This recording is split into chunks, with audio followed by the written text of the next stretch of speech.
Hi friends, welcome back to my channel. ఈ స్టోరీకి writer SNMR Sridhar గారండి. శ్రీధర్ గారి అన్ని స్టోరీస్ కి కాపీ రైట్స్ వర్తిస్తాయి. ఆయన పర్మిషన్ లేకుండా అర్జున్, అమృత, అరవింద్ అనేతరే కాదు, ఆయన రాసిన ఏ స్టోరీ కూడా యూట్యూబ్ లో కానీ మరే ఛానల్లో కానీ లేదంటే సోషల్ మీడియా నెట్వర్క్ లో కానీ అప్లోడ్ చేయడానికి వీల్లేదు. దయచేసి అలా చేయకండి ఫ్రెండ్స్. అలా చేస్తే లీగల్ గా చాలా ప్రాబ్లమ్స్ ఫేస్ చేయాల్సి వస్తుంది. అలానే ఈ స్టోరీస్ చదువుతున్న వాళ్ళైనా వింటున్న వాళ్ళైనా మీరు మరే ఛానల్లోనైనా శ్రీధర్ గారి స్టోరీస్ ని చూసినట్లయితే దయచేసి నాకు కామెంట్ బాక్స్ లో మెసేజ్ చేయండి. నేను రైటర్ గారికి ఇన్ఫార్మ్ చేస్తాను. ఇక లేట్ చేయకుండా వీడియోలోకి వెళ్ళిపోదాం ఫ్రెండ్స్. ఎస్ఎన్ఎంఆర్ శ్రీధర్ గారు రాసినటువంటి అర్జున్ అమృతం 196వ భాగం. వారం రోజుల పాటు బయటికి కూడా రాకుండా కాలాన్ని పూర్తిగా కరిగించేశారు అర్జున్ అమృతలు. పొద్దున 10ంటికి కిందకి జారిపోయిన బెడ్షీట్ ని పైకి లాక్కుంటూ, బావా బావోయ్ మత్తుగా, ఏంటే టైం 10 అయింది, ఇక లే బావా. అయితే అయిందిలే, కాసేపు పడుకో అంటూ తనని ఇంకాస్త దగ్గరికి తీసుకోగానే బ్లాంకెట్ మెడ దగ్గర పట్టుకుని పైకి లేచి, అబ్బా ఇక చాలేరా, వారం రోజుల నుండి కనీసం ఎండ మొహం కూడా చూడనివ్వట్లేదు, ఆఖరికి ఫుడ్ కూడా రూమ్కే తెప్పించావు అంటుంటే విష్ణుమూర్తిలా మోచేయి మీద పడుకుని, ఏం చేయనే, ఈ 2 ఇయర్స్గా నిన్నెంత మిస్ అయ్యానో అంటూనే తన చేతి మీద పంటిగాటు పెడుతుంటే, అబ్బా ఇక చాలు బావా, ఎల్లుండే మనం బయలుదేరాలి. అప్పుడేనా, ఇంకొద్ది రోజులు ఉందామే ప్లీజ్. ఏమక్కర్లేదు, అక్కడ బుజ్జిగాడు అత్తయ్యని మావయ్యని విసిగిస్తున్నాడో ఏంటో. పైగా వాణ్ణి చూసి వారం రోజులైపోయింది బావా, అందరి కోసం షాపింగ్ కూడా చెయ్యాలి. లే. అది కాదమ్ములు, ఇంకొద్ది రోజులు ఇక్కడే ఉందామే, నువ్వు నేను, మనకి ప్రపంచమే వద్దు.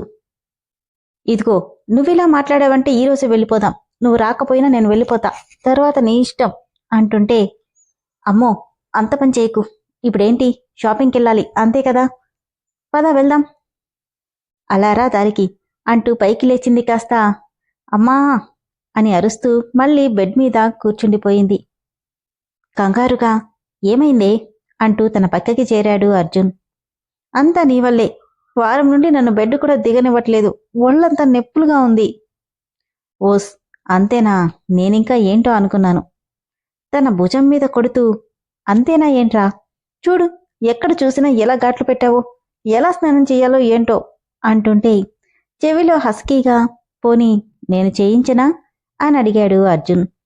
ఏమక్కర్లేదు పో అని వెళ్తుంటే, ఏంటే ఈరోజేదో కొత్తగా చేయిస్తున్నట్టు మాట్లాడతావు, 10 రోజుల నుండి మనిద్దరం కలిసే స్నానం చేయిస్తున్నాం అని బ్లష్ అవుతుంటే, అందుకే వద్దంటున్నా, మరీ సిగ్గు లేకుండా తయారవుతున్నావు, అక్కడికొచ్చి నువ్వేం చేస్తావో నాకు బాగా తెలుసు అంటూనే అర్జున్ని వదిలించుకుని బాత్రూంలోకి వెళ్లి షవర్ కింద నిలబడగానే వేడివేడి నీళ్లు ఒంటి మీద పడి గాయాలు మండుతుంటే ఒళ్లంతా జివ్వుమన్నట్టు అనిపిస్తున్నా ఆ గాయాల తాలూకా మధురానుభూతులు మాత్రం పెదవుల మీద చిరునవ్విని రప్పిస్తున్నాయి.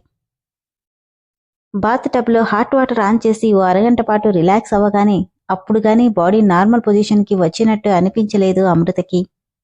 ఏయ్ ఎంతసేపు చేస్తావే అన్న అర్జున్ గొంతుకు, వస్తున్నా అంటూ లేవబోతుంటే, డోర్ ఓపెన్ చేయి, నేను బాత్ చేస్తాను, ఈరోజు నీతో కలిసి చేసి అలవాటైపోయింది, నీ వేషాలు నా దగ్గర కాదు, నోరు మూసుకుని వెళ్ళు, ఓ 10 నిమిషాల్లో వస్తాను. ప్లీజ్ అమ్ములు.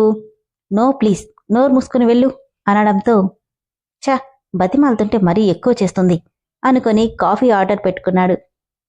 తన మాటలకి నవ్వుకుని స్నానం కంప్లీట్ చేసి ఎల్లో కలర్ చుడీదార్ వేసుకుని వచ్చిన అమృతని చూడంగానే కోపంగా చూశాడు. ఇప్పుడెందుకంత కోపంగా చూస్తున్నావు, నేనేమన్నానని? నవ్వి, చూసింది చాలు, కాఫీ వచ్చే వరకు త్వరగా ఫ్రెష్ అయి వచ్చి అనడంతో కోపంగా టవల్ తీసుకుని వెళ్లేవాడు కాస్త హెయిర్ మొత్తం ఒక సైడ్కి వేసుకుని విదిల్చుకుంటున్న అమృత పెడ మీద సన్నటి నీటి బిందువులు నిలిచి ఆ ప్లేస్ మొత్తం అందంగా కనిపిస్తుంటే తను చూడకుండా గట్టిగా మెడ మీద బైట్ చేశాడు. చిన్నగా కేక పెట్టింది కాస్త, ఒరేయ్ నిన్ను అని పట్టుకోబోతుంటే అందంగా నవ్వుతూ, కనిపించిందే అంటూ తనకి దొరకకుండా పరుగున బాత్రూంలోకి దూరిపోయాడు అర్జున్. రోజురోజుకి మరీ అల్లరైపోతున్నాడు వెధవ అని చిరు కోపంగా తిట్టుకుంటూ తనొచ్చేసరికి రెడీ అయి ఉండడంతో ఇద్దరూ కాఫీ తాగి బయటికెళ్లారు. ఇంట్లో అందరికీ ఏమేం కావాలో అన్నీ తీసుకుని బుడ్డోడికి మాత్రం దాదాపు 4 బ్యాగుల్లో బొమ్మలు బట్టలు అన్నీ కొని బయటికొస్తుంటే పోయినసారి వెళ్ళిన జ్యువెలరీ షాప్ కనిపించగానే లాస్ట్ టైం అంతా జరిగిందంతా గుర్తొచ్చింది అమృతకి. ఇద్దరూ నవ్వుకుని పద నీకేమైనా కొనిస్తాను అంటూ అమృతని లోపలికి తీసుకెళ్లాడు అర్జున్. తను ఇయర్ రింగ్స్ చూస్తుంటే చుట్టూ చూస్తున్న అర్జున్కి చిన్ని చిన్ని మువ్వల పట్టీలు కనిపించి పెదవుల మీద నవ్వు చేరింది.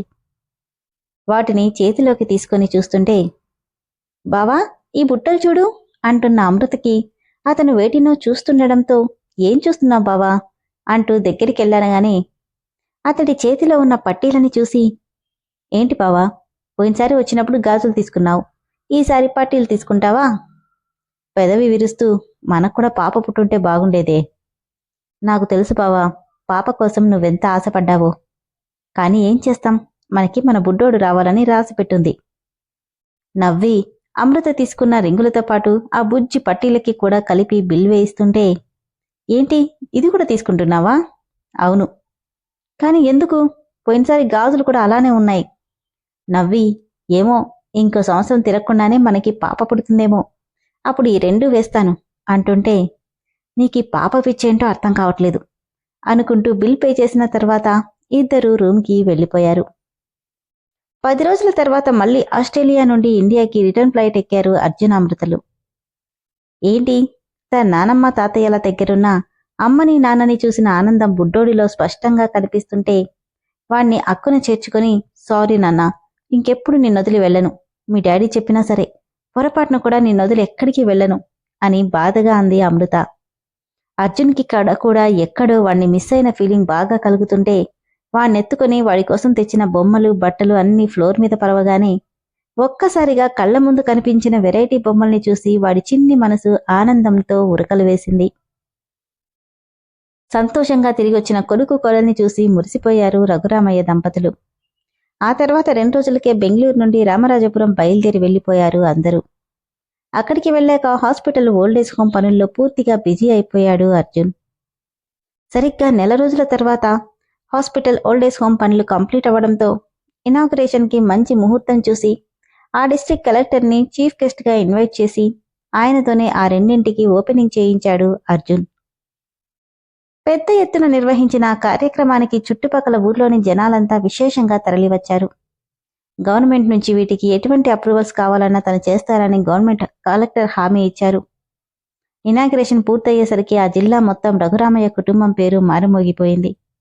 అంతేకాకుండా ఫోటోలతో సహా పేపర్లో వాళ్ళు చేసిన మంచి పని గురించి వేయడంతో అమృత ఆనందం అంతా ఇంత కాదు. పేపర్లో పడిన అర్జున్ ఫోటోని చేత్తో తడిమి చుడుచుకుంటూ మురిసిపోతుంటే వెనుక నుండి గట్టిగా హక్ చేసుకున్న అర్జున్, ఏంటే నీలో నువ్వే మురిసిపోతున్నావు? నీ ఫోటో పేపర్లో చూస్తుంటే చాలా హ్యాపీగా ఉంది బావా.